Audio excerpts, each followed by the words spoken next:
வசிஷ்டரிடம் கல்வியும் பரசுராமரிடம் போர் திறமைகளையும் கற்றவன்.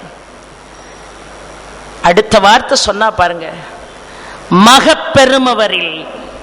எத்தனையோ பேர் குழந்தை பெறுறோம், எத்தனையோ குழந்தைகள் இருக்கு, அந்த குழந்தைகளுக்காக எவ்வளவோ தவம் செய்கிறோம். ஆனா இந்த உலகத்தில் இதுவரைக்கும் பெற்ற குழந்தைகளை வளர்த்த தாயோ தந்தையோ பெருமைப்பட முடியாத அளவிற்கு ஒரு பெருமையை உனக்கு தந்தவன் இவன் என்று பொருள். மகவு பெருமவரில் ஒருவரும் பெறாத மகிழ்ச்சியும். இதுவரைக்கும் எத்தனையோ பேர் குழந்தை பெற்றிருக்கலாம், ஆனா யாருக்கும் கிடைக்காத மகிழ்ச்சி உனக்கு. மகவு பெருமவரில் ஒருவரும் பெறாத மகிழ்ச்சியும் வாழ்வும் மெய்வலியும் பெரும் மிக பெரும் தவம் நீ புரிந்தனை. ஒரு குழந்தை ஒரு தாய்க்கும் தந்தைக்கும் பிறந்துச்சுன்னா அந்த குழந்தையால ஒரு தாய் தந்தைக்கு என்ன கிடைக்கணுமா? மகிழ்ச்சி கிடைக்கணுமா? ஒரு தாய்க்கும் தந்தைக்கும் மகிழ்ச்சி கிடைக்கணுமா? ஒரு தாய்க்கும் தந்தைக்கும் வாழ்வு கிடைக்கணுமா? ஒரு தாய்க்கும் தந்தைக்கும் மெய் வலி கிடைக்கணுமா? மகிழ்ச்சியையும் வாழ்வையும் மெய்வலியும் தராத குழந்தைகள் குழந்தைகளே இல்லை, பாரதம் சொல்லுது. ஆனால் மகப்பெறுபவரில் ஒருவரும் பெறாத மகிழ்ச்சியும் வாழ்வும் மெய்வலியும் மிக பெரும் தவம் நீ செய்தனை. அதை அளவுக்கு அதிகமாக பெறக்கூடிய தவத்தை நீ செய்திருக்கிறாய். உன்னை வேறு இனி வெல்ல வல்லவர் யார்? உன்னை இந்த உலகத்தில் இனிமே யாராலையும் வெல்ல முடியாது. இப்படி ஒரு பையனை நீ பெற்ற பிறகு உன்னை வெல்வதற்கு இந்த உலகத்தில் யாரும் இல்லை. உன்னை வேறு இனி வெல்ல வல்லவர் யார் அப்படின்னு கேட்டுட்டு அடுத்த வாசகம் சொன்னா பாருங்க, உவகையுற இவனோடு அவனை ஆழ்க.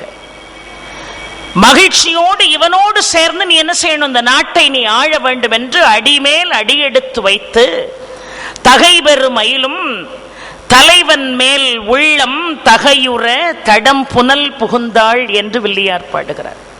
இந்த மாதிரி ஒரு குழந்தை இந்த உலகத்தில் இனிமே பிறக்க போறதே இல்லை. ஒரு குழந்தை பிறந்தா ஒரு பெற்றவர்களுக்கு வாழ்வு இருக்கணும், மெய்வலி இருக்கணும், மகிழ்ச்சி இருக்கணும். இந்த மூன்றையும் இதுவரைக்கும் எந்த பெற்றோர்களும் பெறல. அப்படி யாருமே பெற முடியாத மகிழ்ச்சியை இந்த குழந்தை வாயிலாக நீ பெற்றிருக்கிறாய்.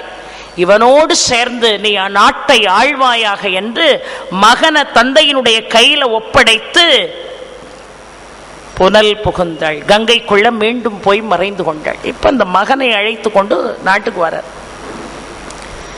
இருவருமாக சேர்ந்து மிக அருமையாக ஆட்சி நடத்துகிறார்கள். அந்த நாட்டில் எந்த குறையுமே இல்லை. எப்பொழுதுமே எந்த ஒரு விஷயத்துக்கும் ஒரு விமர்சனம் இருக்கும். விமர்சனம் இருந்தா தான் யாருமே வளரோன்னு பொருள். விமர்சனம் இல்லைன்னா யாராலையும் வளர முடியாது. ஆனா எந்த விமர்சனமுமே இல்லையா.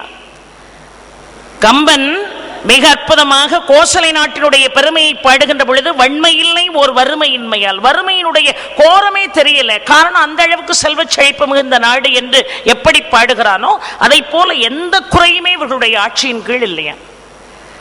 ஆட்சியை நீ நடத்திக்கொள் என்று மகனிடம் மேற்பார்வை ஒப்படைத்து விட்டு மீண்டும் மன்னன் வேட்டைக்கு புறப்படுகிறான். எப்பவுமே சந்தனுக்கு வேட்டை மீது அளவு கடந்த ஈடுபாடு. வேட்டைக்கு புறப்பட்டு போகிறான். வேட்டைக்கு புறப்பட்டு போன இடம் எது தெரியுமா? காழிந்தி ஆறு. அந்த காழிந்தி ஆறினுடைய கரைக்கு அடுத்தால் இருக்கக்கூடிய காட்டுல பாசறை அமைத்து வேட்டையாட தங்கி இருக்கிறான். தங்கி இருந்த பாசறையை நோக்கி ஒரு நறு மணம் அவனை நோக்கி வந்து கொண்டே இருக்கிறது. எங்கிருந்து இந்த பரிமள வாசனை வருகிறதுன்னு இந்த வாசனை வரக்கூடிய இடத்தை தேடி தேடி மன்னன் கொஞ்சம் கொஞ்சமாக நகர்ந்து போகிறான். அந்த யமுனை ஆற்றங்கரையிலே நாவாய் ஓட்டக்கூடிய ஒரு அழகான பெண் நின்று கொண்டிருக்கிறாள். மீண்டும் சந்தனம் அந்த பெண்ணினுடைய அழகிலே மயங்குகிறான். வாழ்க்கையில ஒரு சபலம் வந்து திருந்தாம ஓயாம சபலம் வந்தா என்ன பண்றது? அந்த பெண்ணினுடைய அழகிலே உடனடியாக மயங்குகிறான். மயங்கினவன் கேட்டான் அந்த பெண்ணிடம், நீ யார் என்று கேட்டான். சொன்னா, என் பெயர் பரிமளகந்தி. இந்த கரையிலிருந்து அந்த கரைக்கு பயணிகளை அழைத்து செல்லக்கூடிய பணியை என் தந்தை என்னிடம் ஒப்படைத்திருக்கிறார். எங்களுடைய குலம் பரத குலம். என்னுடைய தலைவன் வலைஞர்களுக்கெல்லாம் தலைவன். அவனுடைய வளர்ப்பு மகள் நான் என்று சொன்னாள். இந்த இடத்தை நல்லா கவனிக்கணும். அவளுடைய வளர்ப்பு மகள் நான் என்று சொன்னாள். உடனே இந்த பெண்ணினுடைய அழகுல மயங்கி எப்படியாவது திருமணம் பண்ணணும்னு நினைச்சார். நேர புறப்பட்டு வலைஞருடைய தலைவனுடைய இல்லத்திற்கே சென்றார்.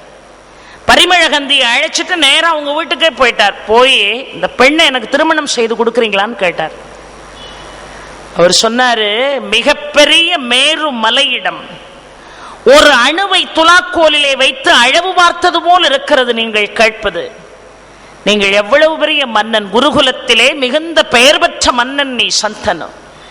என் மகளோ இந்த சாதாரண வலைஞனுடைய மகள், இவள் எப்படி உனக்கு பொருத்தமாவாள் என்று கேட்ட உடனே, இல்லை நான் அவளை திருமணம் செய்யணும், அவளை திருமணம் செய்ய நான் விரும்புகிறேன்னு சொன்ன உடனே அந்த வலைஞர் கோமான் சொல்லுவான், என் மகளை உனக்கு திருமணம் செய்து கொடுக்க நான் தயார்.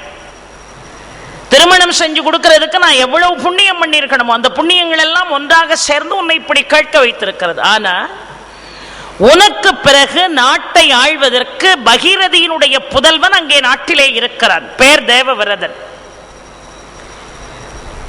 கங்கையினுடைய மகன் ஆட்சிக்கு காத்திருக்கும் போது என் மகள் வயிற்றிலே ஒரு மகன் பிறந்தான்னு சொன்னா அவனுக்கு இந்த நாட்டில் என்ன வேலை இருக்க முடியும்? அவன் எந்த விதமான அதிகாரங்களும் இல்லாம எந்த விதமான பதவியும் இல்லாம சும்மா சாமானியனாக வல்லவா இருப்பான். என் பேரன் வரக்கூடிய, உனக்கு பிறகு வரக்கூடிய ஆட்சியை என் பேரனுக்கு கொடுப்பியா? என் மகள் வயிற்று பேரனுக்கு கொடுத்தால் இந்த திருமணத்துக்கு நான் சம்மதிக்கிறேன். உடனே பார்த்தார் சந்தனு. எத்தனையோ காலம் இந்த மகனை பிரிந்து இப்பொழுதுதான் வாழ்க்கையில் ஒண்ணு சேர்ந்திருக்கோம்.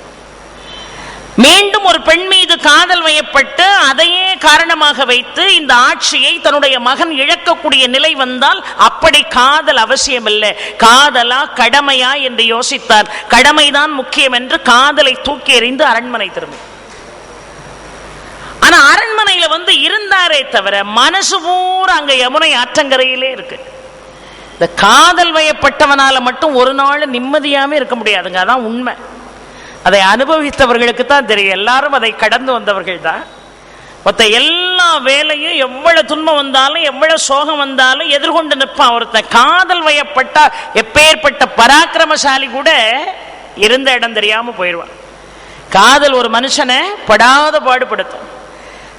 மகனிடம் விஷயத்தை சொல்லலையே தவிர பரிமளகந்தி அவரால் மறக்க முடியல.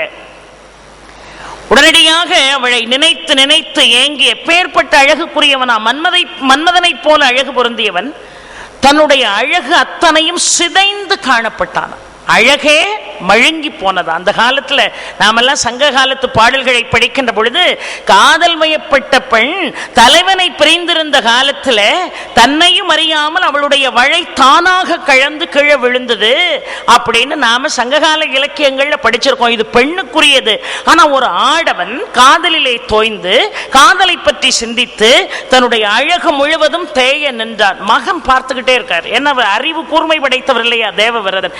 ஏன் நம்முடைய தந்தையார் நாளுக்கு நாள் தேய்ந்து கொண்டே போகிறாரே என்று இதை யாருகிட்ட கேட்டா இதற்கு சரியான விடை கிடைக்கும் நினைச்சு தேர்ப்பாகன கூப்பிட்டான்.